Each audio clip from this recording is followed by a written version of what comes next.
There's something so chilling, so final about disappearing at sea. There's no grave, no real answers, just this huge, silent expanse of water. It's a mystery that has gripped us for centuries, swallowing up everyone from explorers and pioneers to even prime ministers. So what happens when the history books just stop right at the water's edge? We're going to look at the kinds of people who get lost to the waves, and then we're going to zoom in on one modern story that really makes you rethink what it even means to be lost. It'll make you ask, is disappearing really the same thing as never being found? This list of the vanished, it goes way, way back. You think of Henry Hudson, right? The legendary explorer. In 1611, he's searching for the Northwest Passage. His crew mutinies, they cast him adrift, and poof, he's just gone, never seen again. Fast forward a couple of centuries, Theodosia Burr Alston, the incredibly brilliant daughter of U.S. Vice President Aaron Burr, she gets on a ship in 1813. That ship, and every single person on board, just vanishes somewhere off the American coast. And then, of course, you've got the modern icons, like Amelia Earhart. Her groundbreaking attempt to fly around the world in 1937 didn't end with a celebration. It ended with radio silence, somewhere over the vast, empty Pacific. And believe me, status means nothing to the ocean. In 1967, Harold Holt, the actual sitting Prime Minister of Australia, decides to go for a swim at this really rough beach. The surf just swallowed him whole. It kicked off one of the biggest search operations in the country's history, and they found absolutely nothing.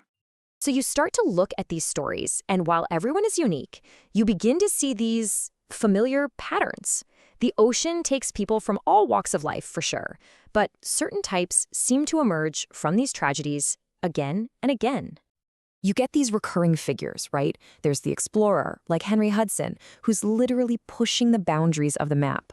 There's the pioneer, like Amelia Earhart, testing the very limits of what's possible with new technology.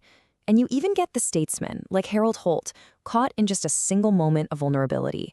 Each of them went to sea for totally different reasons: ambition, adventure, or even just for a swim. But they all shared the same mysterious end. Okay, but what about a modern disappearance? One that wasn't really about fame or pushing boundaries, but about finding your own place in the world. Let's shift our focus from these huge historical figures to the really personal story of one man, Dick Conant.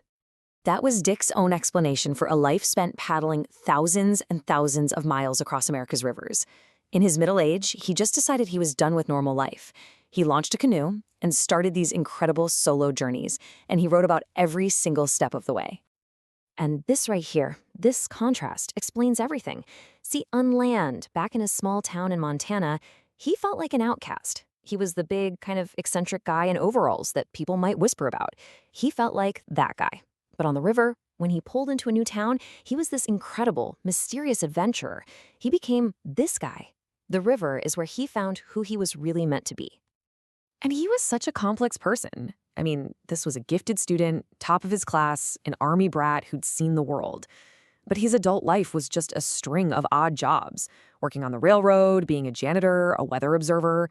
He was incredibly talented, but in his own eyes, he hadn't really amounted to much. The canoe, that changed everything. It became his job, his home, his entire purpose. So how do we know all this? Well, the best window into his world is from the thousands of pages he wrote. He kept these incredibly detailed journals on flash drives that he carried with him in his canoe. He documented not just where he went, but exactly what he was thinking. This quote just perfectly captures his whole perspective. He wasn't homeless, he was at home everywhere. He saw the natural world as his own place, a place of just profound beauty and freedom that a normal life with apartments and jobs could never, ever offer him. But his journals also showed a man who was fighting some serious inner demons. He used this incredible term, mental barnacles, to describe his own struggles with paranoia and delusions. He'd often feel like he'd worn out his welcome with the very people who were being kind to him, and it would just push him to keep moving, always moving. And yet, on the water, he found this powerful sense of control, of autonomy that he just couldn't find on land. Out here, he was the captain of his own ship. The river gave him a kingdom where he didn't have to answer to anybody but the currents and the weather. Then, in the fall of 2014, he was on a journey down the Atlantic coast, heading for Florida, and Dick Conant disappeared. The final chapter of his story is just as mysterious as any of those from centuries ago. So here's what we know. On November 29th, some duck hunters in North Carolina found his red canoe. It was overturned resting against some trees in the Albemarle Sound. And inside was everything he owned: his wallet, his journals, his food, his tent. But there was no sign of Dick anywhere. And for anyone who hoped he just walked away to start a new life somewhere, this detail is just haunting. His Social Security checks are still deposited into his bank account every single month, and they're all untouched. He didn't cash out. He just vanished. His body has never been found. This quote from his own journals might be the most powerful testament to his entire life. See, Dick Conant hated that cliché of the adventurer who's out finding himself. He argued that he knew exactly who he was. He wasn't lost. He was exploring. And that's the question we're left with.